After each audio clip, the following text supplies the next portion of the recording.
सर्वदेशान् धात्रे नमः। सर्वदेशान् धात्रे नमः। ओम जगदाधार सर्वदेशान् धात्रे नमः। सर्वदेशान् धात्रे नमः। ओम जगदाधार सर्वदेशान् धात्रे नमः। सर्वदेशान् धात्रे नमः। सच्चिदानंद भगवान की जय।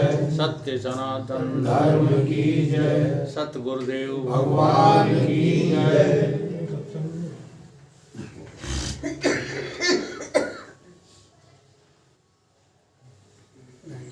साइलेंट में कर लो, करो सामने बहुत कर लेगा, ध्यान नहीं।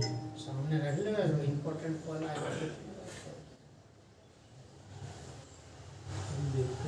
आदि गुरु शंकराचार्य ने एक प्रक्रिया बताई। उन्होंने कहा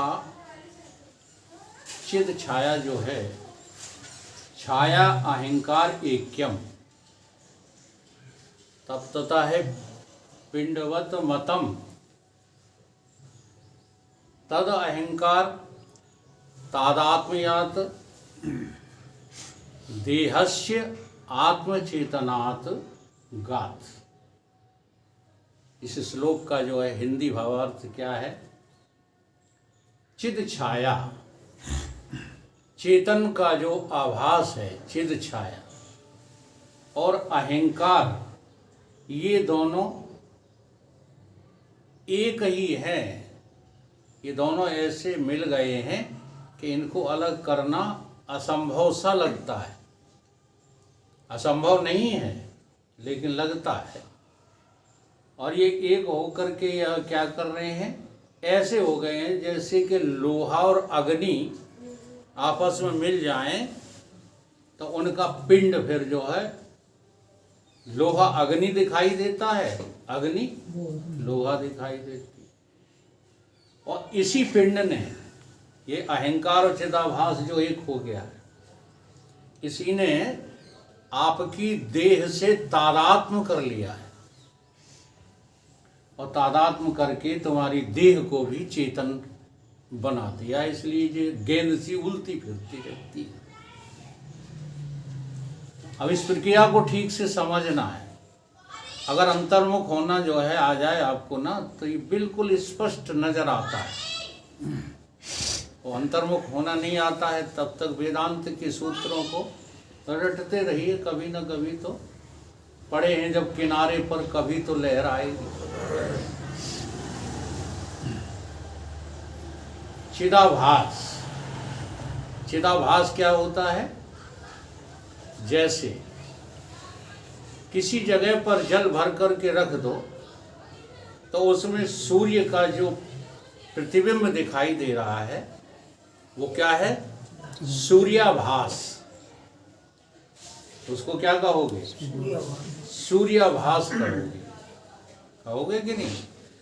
अब वो जो है जल और आभास दोनों एक हो गए। सूर्य नहीं हुआ, सूर्य तो बहुत दूर है, लेकिन उसका आभास और जल ये दोनों एक हो गए कि नहीं? अब जरा देखना कि जल हल रहा है तो आभास भी हल रहा है और सूर्य भी हल रहा है। जबकि ना कि आभास हल रहा है न सूर्य हल रहा है, केवल जल हल रहा है। वो देख क्या रहा है? सब हिलता हुआ नजर आता है। इस पर हम एक दृष्टांत दिया करते हैं। 3 महात्मा जा रहे थे, एक मंदिर पर झंडा लगा हुआ था। एक महात्मा कहता है झंडा हल रहा है, दूसरा कहता नहीं नहीं हवा हल रही है, तीसरा कहता है ना झंडा हल रहा है ना हवा हल रही है, मेरा मन ही तो हल रहा है। तो सच्चाई क्या है इसमें? अगर मन नहीं है तो हवा और झंडा है। तो ठीक इसी प्रकार से यहाँ पर इस दृष्टांत में क्या दिख रहा है? सब कुछ हलता हुआ नजर आ रहा है। तो जल के स्थान पर है आपका अहंकार। दृष्टांत दिया, उसमें जरा जो है अब अनुभव करो। जल के स्थान पर क्या है? अहंकार। मन बुद्धि चित्त अहंकार। अंतःकरण। और इस अंतःकरण में तुझ आत्मरूपी सूर्य का प्रतिबिंब पड़ रहा है। वो क्या हो गया? छाया। अब ये छाया अहंकार ऐक्यम, आदिगुरु शंकराचार्य क्या कह रहे हैं? अब ये दोनों एक ही हैं, इनको कभी तुम अलग नहीं कर पाते। आम आदमी तो सोच ही नहीं सकता, सत्संगी भी इसकी साधना नहीं करते। अहंकार और चिदाभास को अलग अलग करके देखो तो बात स्पष्ट हो जाएगी। क्या? अहंकार तो जड़ है और चिदाभास जो है वो चेतनांश है। अहंकार जड़ांश है और चिदाभास चेतनांश है। अब ये दोनों अंश अंश मिल गए और इतने कर्रे मिल गए हैं, इतने कसके जो है मिश्रित हो गए कि इनको अलग करना अब बड़ा दुष्कर दिख रहा है। और मामला सब भीतर का है। अगर भीतर ये अलग हो जाएं तो बाहर बता दो, किनसे दुश्मनी करोगे, किनसे लड़ाई करोगे? श्रुति में एक सूत्र इसी पर दिया गया है, अस्तु सर्वाणि भूतानि आत्मन एव। जब तुम आत्मा को जान गए कि मैं हूं, ठीक से जान गए, फिर बताओ इस आत्मा को जानने के बाद सर्वभूतान, सारे भूतों से ततो न विजगुप्सते, तुम घृणा कर सकोगे? क्यों नहीं करोगे? इसलिए नहीं करोगे, तुम्हें पता है कि हम ही तो हैं, कोई और थोड़े ही। किससे लड़ूं, किससे दोस्ती करूं? सर्वत्र मैं तो हूं। लेकिन यहां पर ये गांठ जो है टूट नहीं पा रही है। जितना जितना तुम इसे तोड़ने की कोशिश करते, ये और उलझती जाती है। काहे की? चिदाभास और अहंकार की गांठ, ये भीतर गांठ लगी है। अहंकार जड़ है और चिदा, या यूं कहिए आप, अहम की और ज्ञान की गांठ लग गई। ज्ञानपना क्या है? भासपना ही ज्ञानपना है। आप जो कुछ भी जानते हो संसार में, वो सब भासपने को ही तो जो है कह रहे हो। मैं जान गया,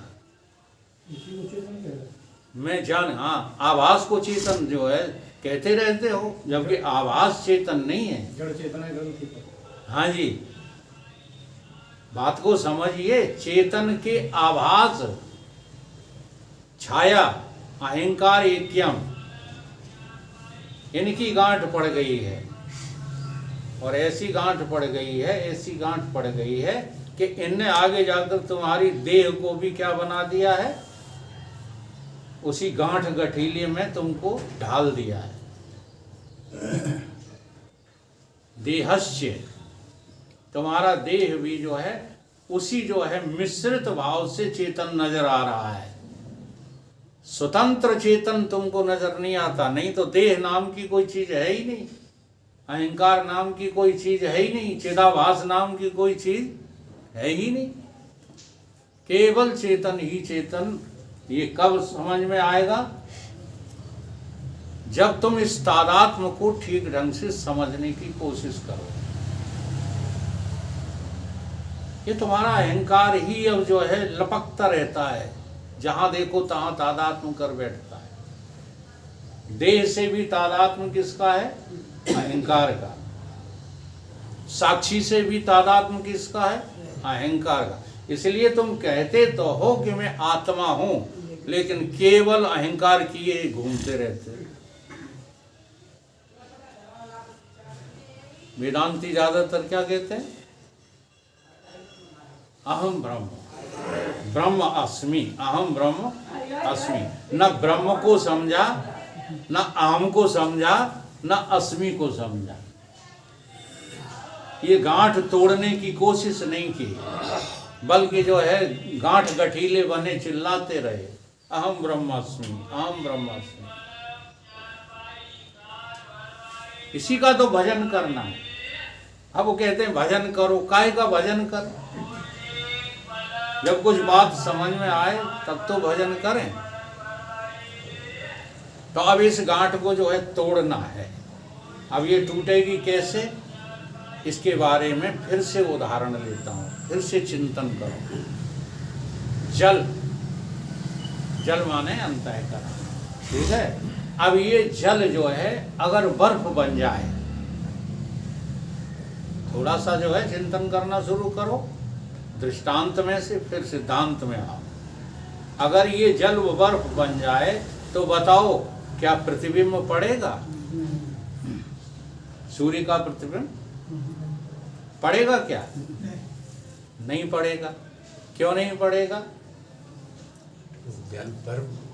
जल जो है अब जल नहीं रहा, ठीक है, ठोस हो गया तो प्रतिबिंब पड़ना बंद। अब यही जल बाष्प बन जाए तो क्या प्रतिबिंब पड़ेगा? नहीं पड़ेगा। तब भी नहीं पड़ेगा, तब भी आभास गया, निराभासम, ठीक है। जब ये खुद फिर से जल हो जाता है, फिर से जल हो जाता है तो फिर प्रतिबिंब पड़ने लगता है। अब बात समझ में आई? यहाँ क्या हुआ? यहाँ 3 गुणों में विभाजन हो गया। ये बर्फ क्या है? ये बर्फ तमोगुण है। जब जो है बर्फ जल हो जाता है कि मतलब तमोगुण की प्रधानता हो जाती है, तो न संसार रहता है और न तुम रहते हो, न चेतन रहता है। इसके 2 नाम रख दिए, नींद और मृत्यु। और कुछ नहीं है मृत्यु और नींद।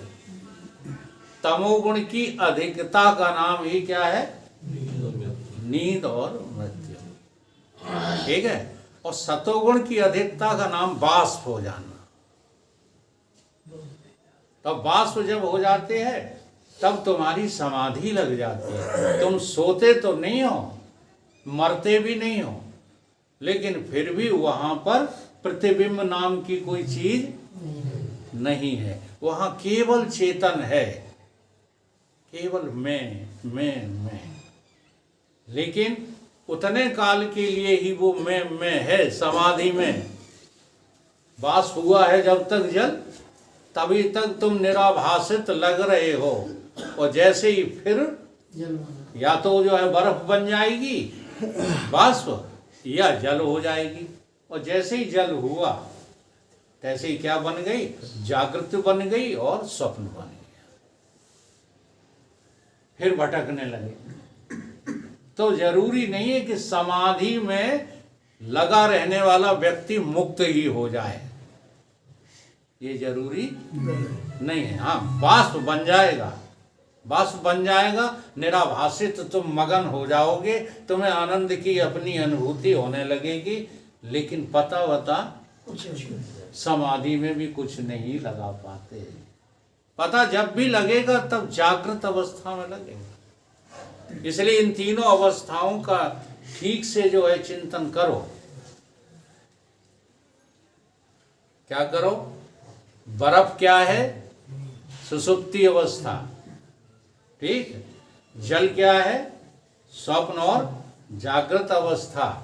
और बाष्प क्या है? समाधि अवस्था। और वेदांत कहता है कि ये तीनों अवस्थाएं जल की हैं, यानी मन की हैं।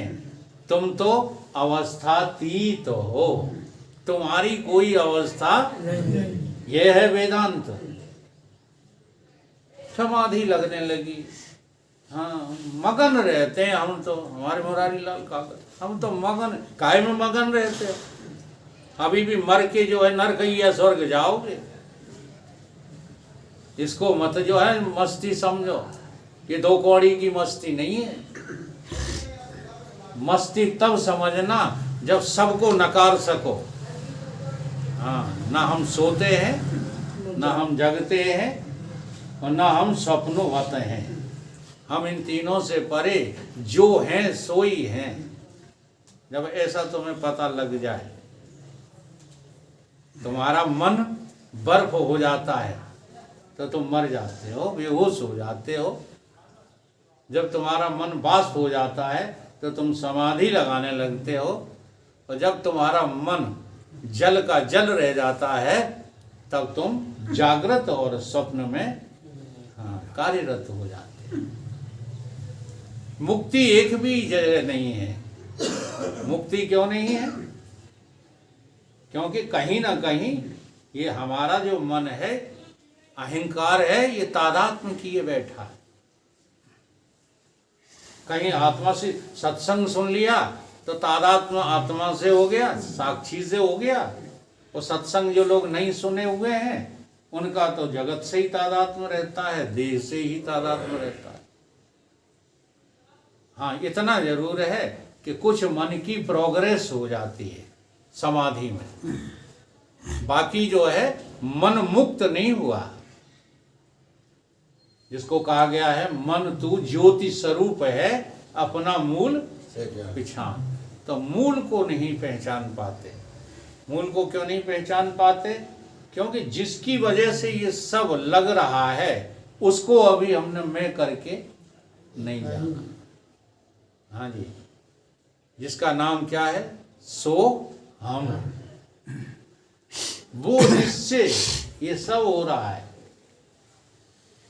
ये जल हो जाता है, ये वाष्प हो जाती है और ये बर्फ हो जाती है, ये सब किससे हो रहा है? जिससे।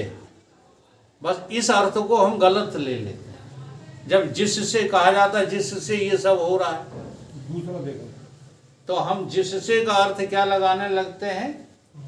चेतन से कोई कर रहा है। करने वाला आना है।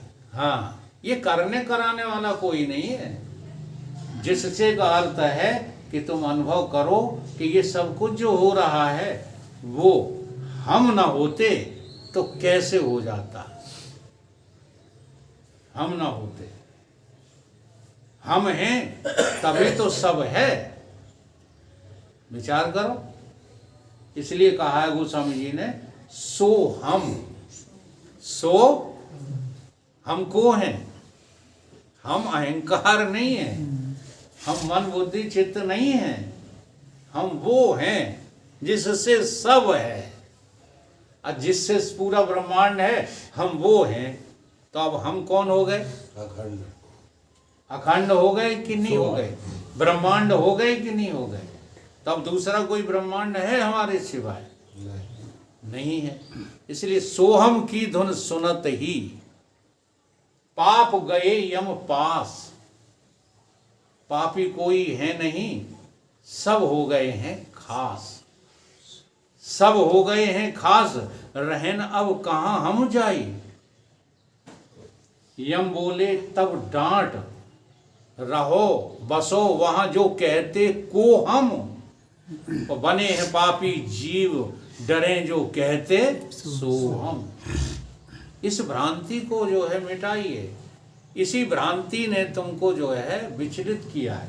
इसी भ्रांति ने तुम्हें मरने वाला बना दिया है, जन्मने वाला बना दिया है, आने जाने वाला बना दिया है। ये बताओ कौन आता जाता है? कौन सोता जगता है? रात को सो जाते हो? कौन सो जाता है? मैं सो जाता हूं कि अहंकार सो जाता है कि चिदाभास सो जाता है? कौन सो जाता है? अहंकार और चिदाभास ऐक्यम। ये सूत्र जो आज समझा रहा हूं, चिदाभास सो गया तो अहंकार सो गया, अहंकार सो गया तो चिदाभास सो गया। या यूं समझिए, अहम और ज्ञान, ज्ञान और अहंकार एक साथ जगते हैं, एक साथ सोते हैं। रात को तुम्हारे ज्ञान है किसी चीज का? सो गया। अहंकार है किसी बात का? लो, अब सवेरे जगे तो ज्ञान भी है, अहंकार भी है। जिसका ज्ञान है उसका अहंकार है। तुम्हारे पास कितनी जमीन है? ज्ञान है कि नहीं? बोलो। और अहंकार? उसी का अहंकार है, उसी का ज्ञान है। मकान किसका है? अब देखो कितनी बढ़िया बात है। मकान सोता नहीं है, यानी जड़ वस्तु जगती नहीं है, जड़ वस्तु जगती है। अच्छा, आज सवेरे सवेरे मकान पहले जगा होगा, फिर हमारे मास्टर साहब को जगाया होगा, हैं? पहले कौन जगा, मकान के मास्टर? ध्यान दो इन बातों। तो मकान यानी जड़ वस्तु कभी जगती नहीं है, ठीक, और चेतन कभी सोता नहीं है। ये सोता जगता कौन है? ज्ञान और अहंकार। अब मैं ये किस ज्ञान की बात कर रहा हूं? खंड खंड ज्ञान की, जो अहंकार से ऐक्य हो चुका है। चिदाभास की बात कर रहा हूं। सत, चित, आनंद, उसमें चित की बात कर रहा हूं। ये बड़ा गहरा विषय है। असल में धीरे धीरे धीरे धीरे सुनते रहोगे तो फिर समझ में आने लगेगा। लेकिन बात बस वही है कि तुम श्रद्धा से सुनते नहीं है। यही मत कहा करो वकील साहब, हैं? ये मत कहा करो कि श्रद्धा से नहीं सुनते। जी हाँ, बात यही है। श्रद्धा इतने गहरे में है कि जिस दिन पूर्ण श्रद्धा होगी उस दिन हमारा ये जो है ज्ञान सुनाई दे जाएगा। श्रद्धा से तो खूब सुनते हैं। आगे देखो मेरी बात। रिकॉर्डिंग चल चलो अभी रिकॉर्डिंग चल रही, बोलो मत, बाद में प्रश्न कर लेना। बाद में प्रश्न कर लेना।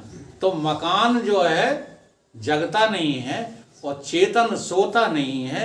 ये सोने जगने वाला जो है वो चिदाभास, छाया और अहंकार का मिश्रण है। छाया और अहंकार का मिश्रण ही सोता है, यही जगता है, यही आता और जाता है। और इसने इतना तादात्म्य देह से कर लिया है कि इस देह को भी जाता है तो अपने साथ कहीं मर गए। अच्छा, गए हैं कि मर गए?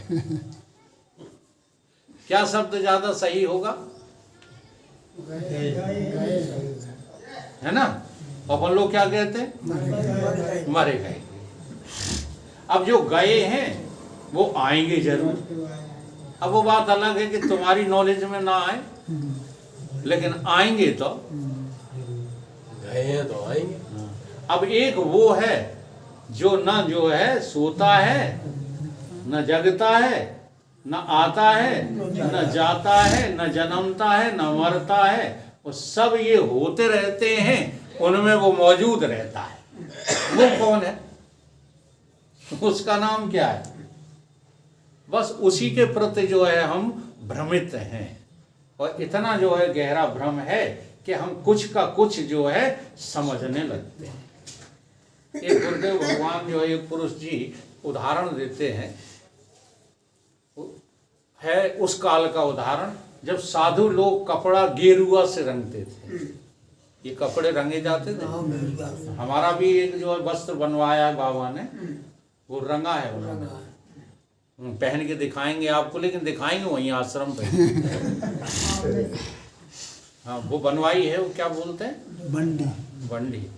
हाँ, फिट है हमारी, बिल्कुल पेंट पर सही जचेगी। तो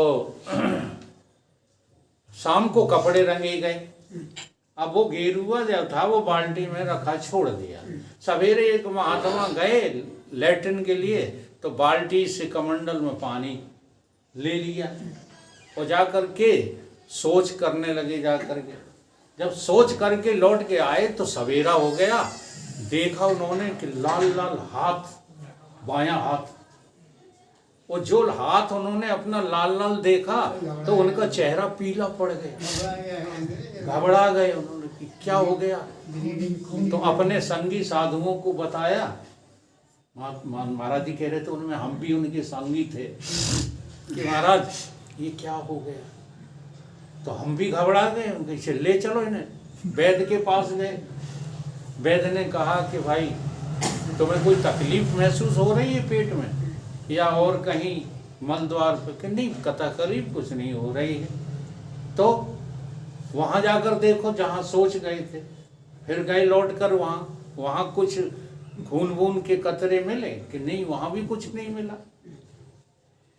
तो उन्होंने कहा कि फिर क्या बात है। तुम्हारा चेहरा तो जो बता रहा है कि तुम बीमार हो गए हो। फिर बहुत जो है खोज की गई तो पाया क्या गया कि जहां से पानी भरा था उसमें वो गेरुआ था, उस गेरुआ का पानी से उनने सोच लिया था तो हाथ क्या हो गया था, लाल हो गया था। भ्रम कहाँ हो गया? वस्तु कहीं ढूंढो कहीं, कहीं विधि आवे हाथ। कहे कबीर वस्तु तब पाइए जब भेदी लीना साथ, भेदी लीना साथ, दीनी वस्तु लखाए, कोटि जन्म का पुण्य था सो पल में पहुंचा। भ्रम है तुम्हें, क्या आत्मा खो गई, ब्रह्म खो गया, भगवान खो गए, सुख खो गया। ये खोए हुए नहीं है, तुम्हारे पास हैं, लेकिन तुम अन्यत्र ढूंढते फिर रहे हो, इसलिए बीमार हो गए। तुमको बीमारी लग गई है और इस बीमारी का निवारण है तो गुरुदेव के पास है, हाँ, और किसी के पास इस बीमारी का उपचार है ही नहीं है। तुम हो, तुम अपनी अनुभूति तभी कर पाओगे जब गुरु की शरण में जाओ। लाली मेरे लाल की जित देखूं तित लाल, लाली देखन में चली सो हो गई लाल। सबके पल्ले लाल है वो सब हो माला माल, पर गांठ खोल, काई की गांठ, चिदाभास की और अहंकार की। हाँ, छाया अहंकार ऐक्यम, इसकी गांठ जो है खोलना नहीं चाहते, और इसकी गांठ जो खोलाने वाला है ना, उसकी वाणी बड़ी कड़वी लगती है। अगर वाणी मीठी लगने लग जाए उसकी, तो ये गांठ खोलने के लिए तुम तैयार हो जाओगे। सबके पल्ले लाल है, जी हाँ, सब हो माला माल, बड़े धनी हो, पर गांठ खोल मिलते नहीं, तासों हो कंगाल। लाल पड़ा मैदान में, अब वो भी ठगिया गुरु क्या कहेंगे? कहेंगे हमसे मंत्र ले, अकेले में बताएंगे। अरे अकेले में बताने की चीज है, उजागर बताने की चीज है। उजागर ही तो करने, सबके सामने है, हाँ, सबके पास है। लाल पड़ा मैदान में, लेकिन कींच रहा लिपटा है। ये तुम्हारी जो देह है ये कींच है, तुम्हारी इंद्रियां हैं ये कींच है, तुम्हारा मन है ये कींच, बुद्धि ये सब कींच है, और इसमें वो लिपटा हुआ है हीरा लाल। लाल पड़ा मैदान में, कींच रहा लिपटाए, और निगुरा निगुरा सब कढ़े, कोई सगुरा लियो उठाए। समझ में आई? तो ये लाल तुम्हें किससे मिलेगा? गुरु से। इसलिए सगुरा हो जाओ, निगुरापना छोड़ दो।